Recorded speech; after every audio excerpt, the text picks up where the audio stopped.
Hello everyone, मैं शुभा शर्मा स्वागत करती हूँ आप सभी लोगों का आपके अपने चैनल जीएस बाय शुभा में। तो कैसे हैं आप सभी लोग? मैं आशा करती हूँ आप सब लोग बहुत अच्छे होंगे, एकदम स्वस्थ होंगे। तो चलिए आज की अब अपनी हमारी जो पॉलिटी की क्लास है, जिसको हम क्विक रिवीजन वाली क्लास बोलते हैं, उस पर आते हैं। आप लोग सॉरी, आप लोगों को पता ही है इस वाली क्लास में हमारा जो टॉपिक चल रहा है वो हम पार्लियामेंट यानी कि संसद के बारे में पढ़ रहे हैं। तो पार्लियामेंट में हमने ये जाना था कि जो पार्लियामेंट है वो आर्टिकल 79 से स्टार्ट होती है, ठीक है। और हमने कल की क्लास में आर्टिकल 98 तक हमने सारा कंप्लीट कर लिया था। तो आज जो हम पढ़ने वाले हैं ना, आर्टिकल 99 यानी कि अनुच्छेद 99 से पूरा देखेंगे, जितना पॉसिबल हो पाएगा पूरा कंप्लीट कर लेंगे। संसद से रिलेटेड जितने भी आर्टिकल्स हैं उनको हम कंप्लीट कर लेंगे, ठीक है। चलिए, तो जो हमारा आर्टिकल 99 है, क्या है हमारा आर्टिकल 99 जो है हमारा, तो ये वाले आर्टिकल को हम इन जो कुछ आर्टिकल्स, अब हम किस बारे में पढ़ेंगे? अब हम पढ़ेंगे जो कार्यवाही का संचालन होता है ना, जो संसद की जो कार्यवाही है, ऐसा कह सकते हैं हम, कार्यवाही का संचालन।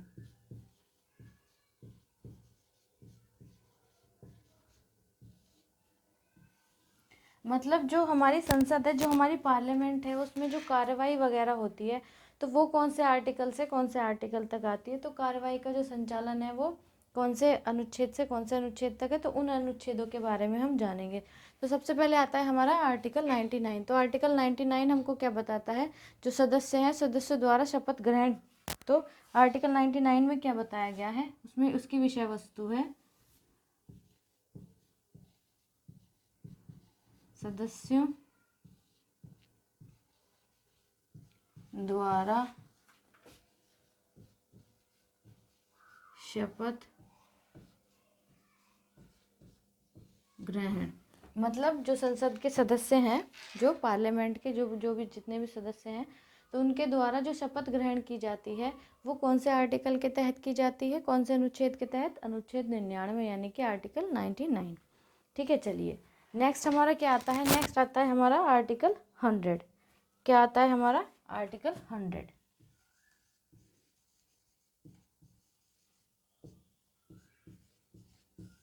तो आर्टिकल 100 हमको क्या बताता है, किस बारे में बताता है? जो दोनों सदन हैं, तो दोनों सदनों में मतदान, रिक्तियां तथा कोरम की पूर्ति, दोनों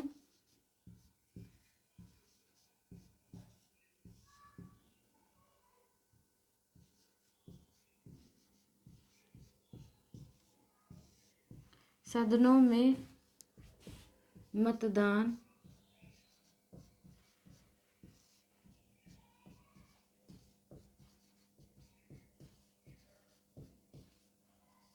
रिक्तियों मतलब जो भी पद वगैरह जो हैं, जो भी खाली रह जाते हैं, तो दोनों सदनों में मतदान, रिक्तियों तथा कोरम की पूर्ति के बिना भी, रिक्तियों तथा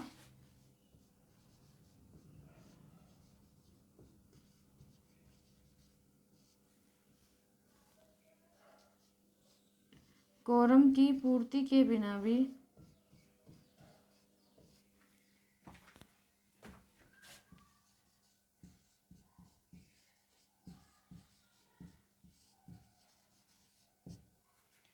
किसके? जो कोरम होता है, कोरम की पूर्ति के बिना भी सदनों का कार्य करने का अधिकार, बिना भी सदनों का कार्य करने का अधिकार, बिना भी सदनों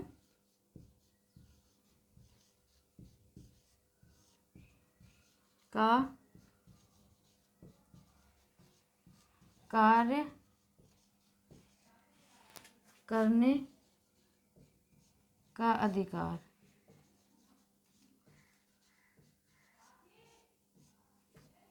कहने का मतलब क्या है? जो आर्टिकल 99 है, आर्टिकल 99 हमको जो सदन सदस्य जो होते हैं सदन के, उनके शपथ के बारे में बताता है कि उनको क्या है, इसके तहत आर्टिकल 99 के तहत जो भी सदन के सदस्य हैं वो शपथ ग्रहण करते हैं। फिर हमारा आता है आर्टिकल 100। तो अनुच्छेद 100 हमको क्या बताता है? जो दोनों सदन हैं, दोनों सदन मतलब जो लोकसभा और राज्यसभा, अपर हाउस और लोअर हाउस जो हैं, तो उनमें मतदान, वोट वगैरह, रिक्तियां जो भी पद रिक्त हैं, तथा कोरम की पूर्ति के बिना भी, मतलब कोरम वगैरह इनकी पूर्ति के बिना भी जो सदन का जो कार्य करने का जो अधिकार है वो कौन से आर्टिकल में निहित है, वो आर्टिकल 100 यानी कि अनुच्छेद 100 में वो निहित है। ठीक है, चलिए फिर इसके बाद आता है हमारा, चलो अब इसे मिटा देते हैं। अब आगे आएगा जो सदस्य हैं उनकी अयोग्यताएं क्या क्या है। तो ये कार्यवाही का संचालन हो गया। अब जो भी सदस्य हैं उनकी अयोग्यताओं के बारे में जानेंगे आर्टिकल 101 में।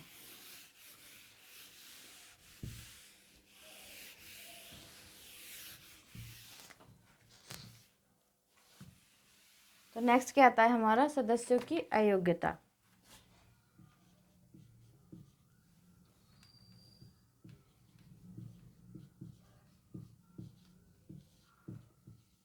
की अयोग्यता, अयोग्यता। तो सदस्यों की जो अयोग्यता होती है तो उसमें अनुच्छेद 100 हमको क्या बताता है, अनुच्छेद 100 नहीं 101। तो अनुच्छेद 101 हमको क्या बताता है, सीटों की रिक्ति, जो भी सीट रहती है सदन में तो सीटों की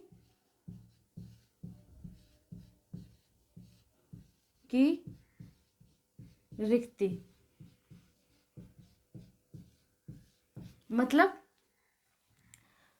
जितनी भी सीट रहती हैं सदन के अंदर तो उनकी जो रिक्तियां हैं वो उनके बारे में कौन से आर्टिकल में बताया गया है, आर्टिकल 101 मतलब कि अनुच्छेद 101 में उसके बारे में कहा गया है।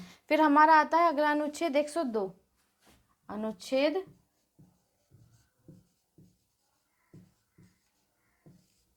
102। तो हमारा अनुच्छेद 102 क्या कहता है, सदस्यों की अयोग्य जो सदस्य होते हैं तो सदस्यों, या फिर हम वो कह सकते हैं जो सदस्यता होती है सदस्यता से अयोग्य ठहराना या फिर ठहरना, मतलब सदस्यता से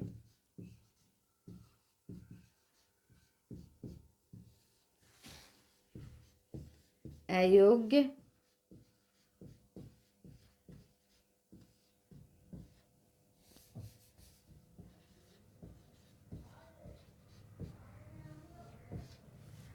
जो सदस्य होते हैं तो वो सदस्यता से अयोग्य कैसे ठहराए जा सकते हैं, या अयोग्य वो मतलब किस तरीके से उनको जो सदस्य हैं किस तरीके से अयोग्य है सदस्य होने के।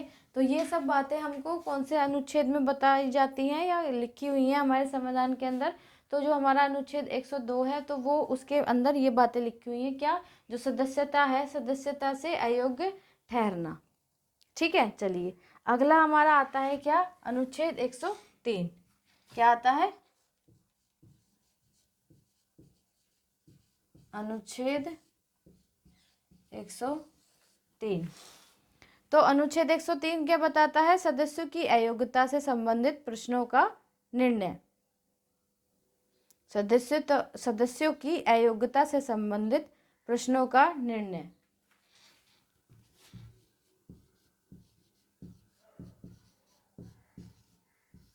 सदस्यों की अयोग्यता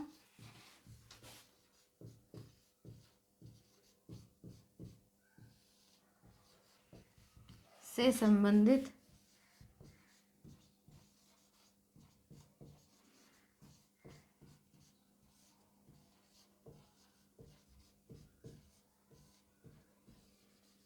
प्रश्नों का निर्णय।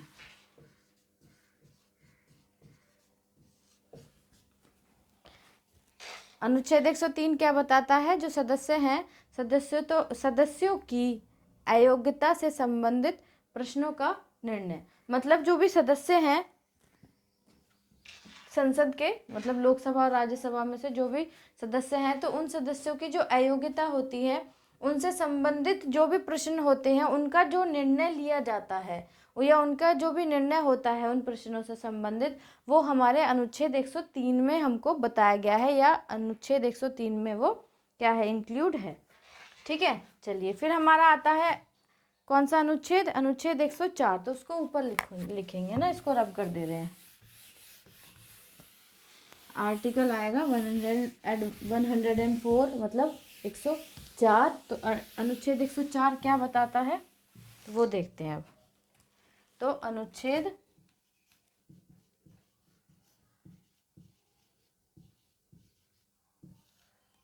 104, आर्टिकल 104 क्या कहता है? जो अनुच्छेद 99 है, तो अनुच्छेद 99 के अंतर्गत शपथ ग्रहण करने से पहले अनुच्छेद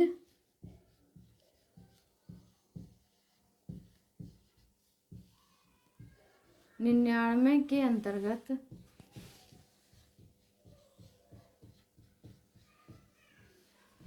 शपथ ग्रहण करने के पहले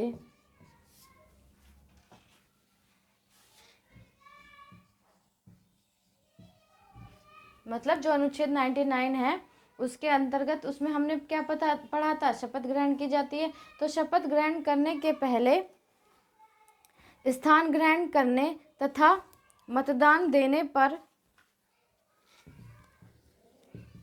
स्थान ग्रहण करने तथा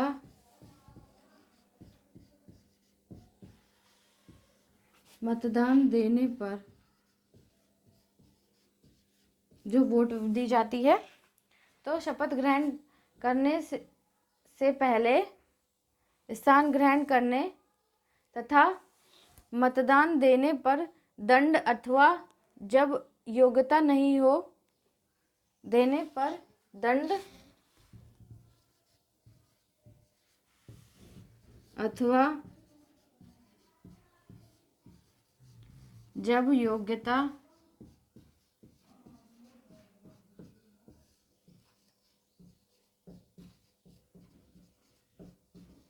नहीं हो, मतलब वो पर्सन योग्य नहीं हो, तो अथवा जब अयोग्य ठहराया गया हो, नहीं हो अथवा जब अयोग्य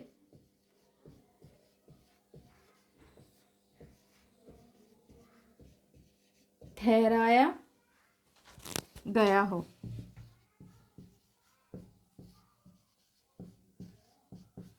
कहने का मतलब ये है कि जो आर्टिकल 104 है, ये सदस्यों की अयोग्यता के बारे में हम पढ़ रहे हैं। मतलब जैसे सदस्य जो हैं पार्लियामेंट के, दोनों सदन हो गए, तो उनकी जो अयोग्यताएं हैं, तो मतलब आर्टिकल से के थ्रू हम उनको पढ़ने की कोशिश कर रहे हैं कि कौन सी बात कौन से आर्टिकल में आती है।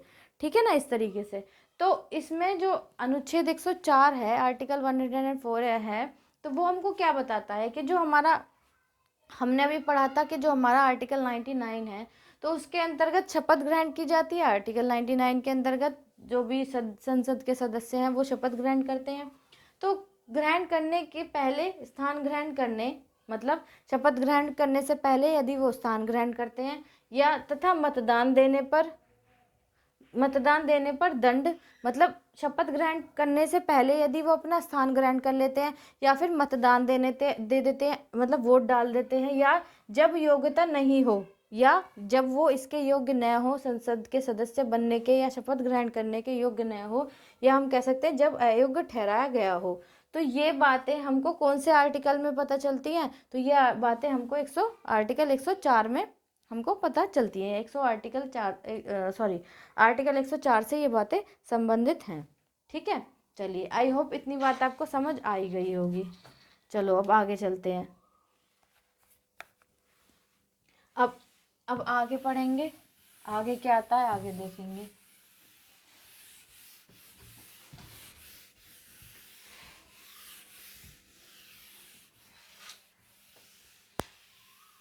आगे जो बातें बताई गई हैं वो क्या बातें बताई गई हैं कि जो संसद है, संसद तथा इसके सदस्यों की शक्तियां, यहाँ पे लिख दे रही हूँ, संसद तथा इसके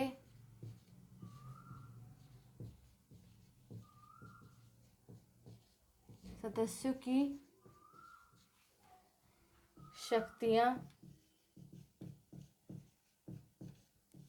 शक्तियों, या फिर शक्तियाँ कर लीजिए, शक्तियों नहीं, शक्तियाँ कर लीजिए। शक्तियाँ, विशेषाधिकार तथा प्रतिरक्षा। विशेषाधिकार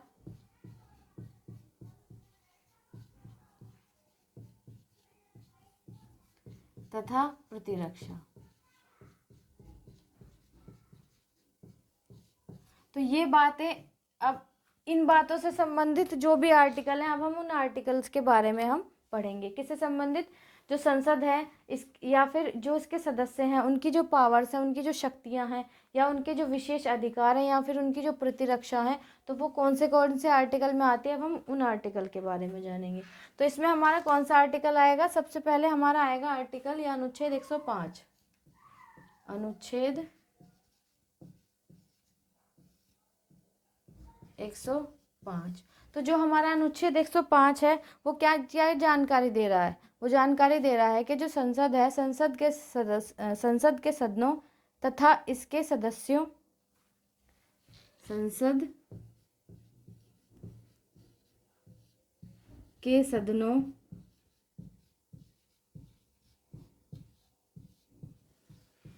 तथा इसके सदस्यों,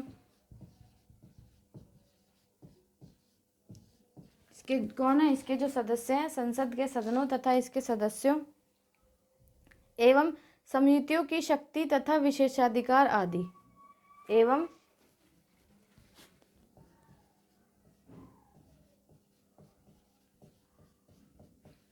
समितियों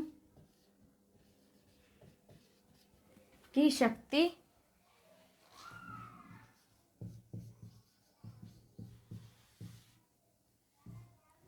समितियों की शक्ति तथा विशेषाधिकार आदि, तथा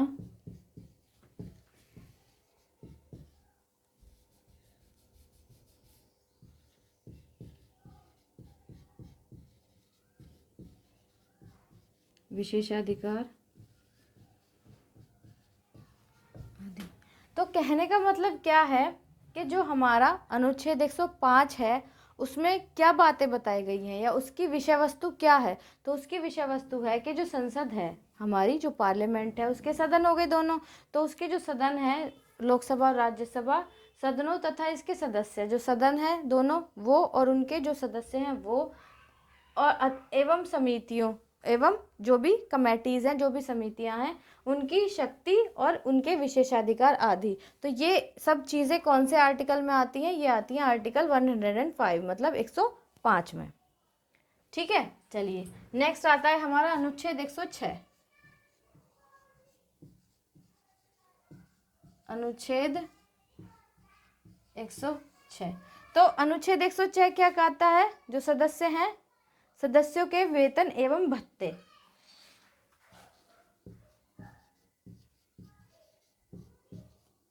सदस्यों के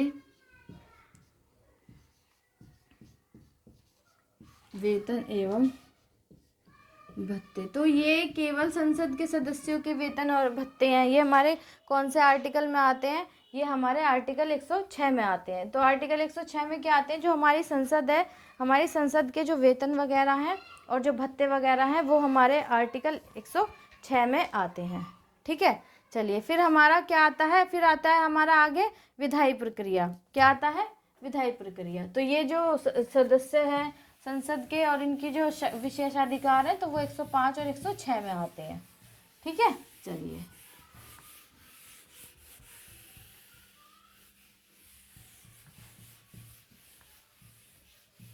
आगे हमारा क्या आता है? आगे हम किसके बारे में जानेंगे, किसके बारे में देखेंगे? जो विधायी प्रक्रिया है। क्या है? विधायी प्रक्रिया।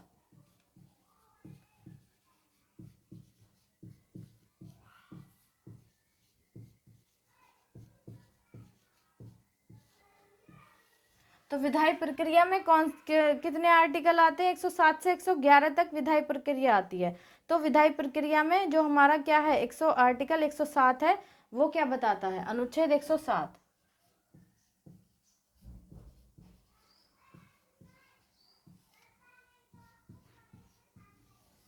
तो अनुच्छेद 107 क्या बता रहा है?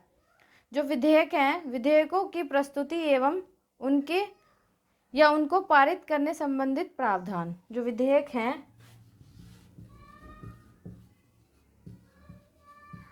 विधेयकों की प्रस्तुति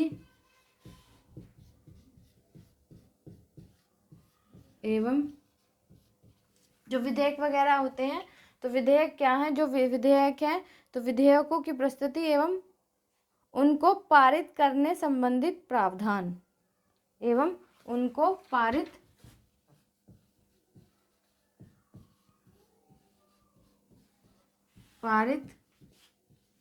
करने संबंधी प्रावधान।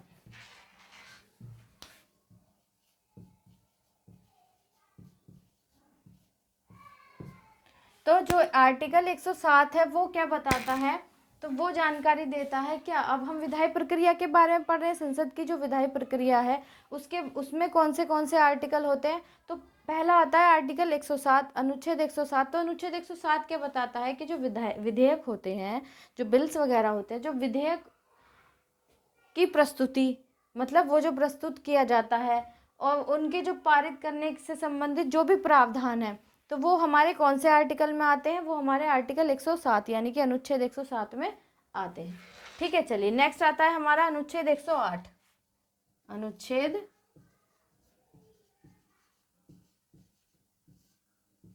108। तो हमारा जो अनुच्छेद 108 है वो क्या बताता है? जो कतिपय मामले हैं, तो कतिपय मामलों में दोनों सदनों की संयुक्त बैठक, किन मामलों में? जो कतिपय मामले हैं, कतिपय मामलों में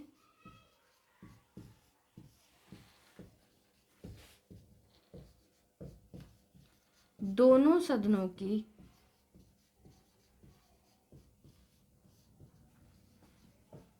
संयुक्त बैठक,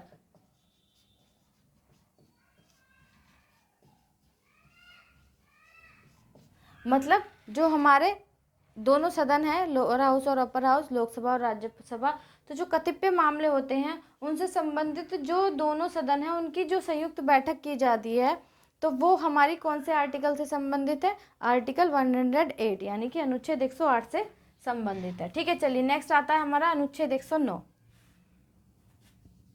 अनुच्छेद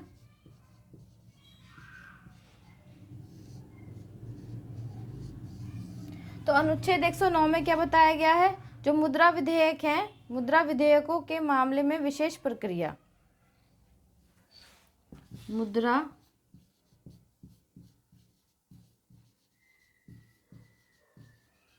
विधेयकों के मामले में या के मामलों में विशेष प्रक्रिया,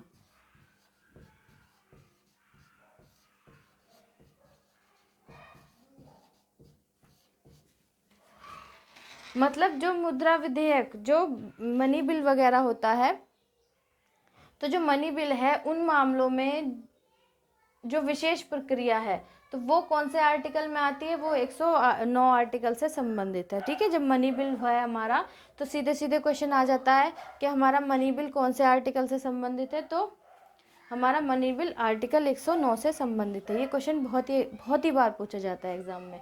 ये तो दोनों सदनों जो संयुक्त बैठक है होती है सदन की, तो वो कौन से आर्टिकल के तहत होती है और कौन से आर्टिकल से संबंधित है? तो वो आर्टिकल 108। और जो धन विधेयक है, मनी बिल जिसको हम बोलते हैं, तो धन विधेयक के मामलों में जो विशेष प्रक्रिया है, या सीधे सीधे क्वेश्चन ये भी आ जाता है कि जो धन विधेयक है, जो मनी बिल है, वो कौन से आर्टिकल से संबंधित है? आर्टिकल 109 यानी कि जो अनुच्छेद 109 से संबंधित है। ठीक है, ये क्वेश्चन बहुत ही पूछा जाता है एग्जाम में। चलिए फिर हमारा आता है अनुच्छेद 110।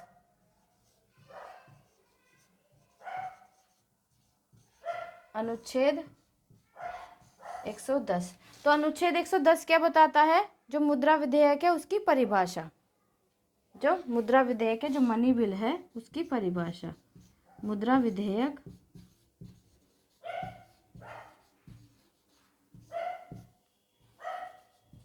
की परिभाषा।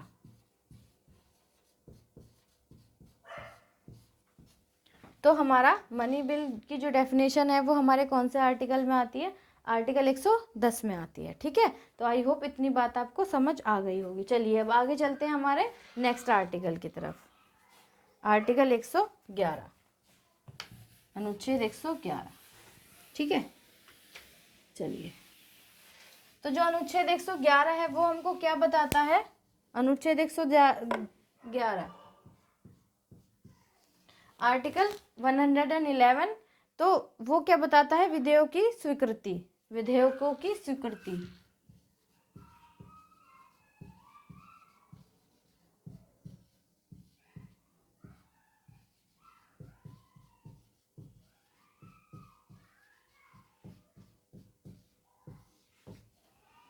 कोई भी बिल पार्लियामेंट में लाने से पहले स्वीकृति ली जाती है, उसकी परमिशन ली जाती है। तो उसकी परमिशन, जो विधेयकों की जो स्वीकृति है, जो बिल्स की पार्लियामेंट, ठीक है, उनकी जो स्वीकृति कौन से आर्टिकल से संबंधित है, वो है आर्टिकल 111 से संबंधित। ठीक है, तो अभी इसमें और भी रह रहा है, अभी काफ़ी रह रहा है, तो ऐसा करते हैं आज की क्लास इतनी ही रहने देते हैं। ठीक है, जो बाकी रह गया है वो हम कल की क्लास में यानी कि ट्यूसडे की क्लास में कवर कर लेंगे। ठीक है, तो आई होप ये जो मैंने समझाने की कोशिश की है ये आपको अच्छी तरीके से समझ आ गया होगा। ये क्वेश्चन सीधे सीधे उठ के आते हैं, बस फ़र्क इतना है, मैं डायरेक्ट आपको डिटेल में सारी चीज़ें ना पढ़ाकर आर्टिकल्स के थ्रू समझाने की कोशिश कर रही हूँ। सारी चीज़ें, विधायी प्रक्रिया जो होती है या जो भी सारी चीज़ें होती हैं, अलग अलग से ना बताकर, पूरा ब्रॉड में ना बताकर आर्टिकल के थ्रू समझाने की कोशिश कर रही हूँ। ठीक है, जो डायरेक्ट क्वेश्चन, जो डायरेक्ट ही एग्ज़ाम में आता है वहाँ से, क्योंकि डिटेल में तो जो हमारी PDF की क्लास है वो चल ही रही है, वो हम कर ही रहे हैं। तो इसके थ्रू आई होप जो मैं समझाने की कोशिश कर रही हूँ आप वो समझ पा रहे होंगे। ठीक है, अगर नहीं समझ पा रहे तो प्लीज़ आप कमेंट में बता सकते हैं। तो आज की क्लास इतनी ही है। मैं आशा करती हूँ आपको क्लास अच्छी लगी होगी और समझ आई होगी। जैसी भी लगी हो प्लीज़ आप कमेंट में ज़रूर बताइएगा। अगर अच्छी लगी है तो लाइक भी कर दीजिएगा और बच्चों तक शेयर भी कीजिएगा इस क्लास को और इस चैनल के लिंक को, ताकि और लोग भी इस चैनल से जुड़ सकें और डिटेल में GS पढ़ सकें। अगर आप इस चैनल पर नए हैं, पहली बार आए हैं, तो प्लीज़ चैनल को सब्सक्राइब ज़रूर कीजिएगा, वीडियो को भी लाइक कीजिएगा, बेल आइकन को प्रेस कीजिएगा, ताकि जब मैं वीडियो अपलोड कर दूं तो आप लोगों तक नोटिफिकेशन आ जाए और आप लोग अपनी पढ़ाई आराम से कर सकें। ठीक है, तो गाइज़ आज के लिए इतना ही है। अब मिलते हैं कल की क्लास में, तब तक के लिए थैंक यू वेरी मच।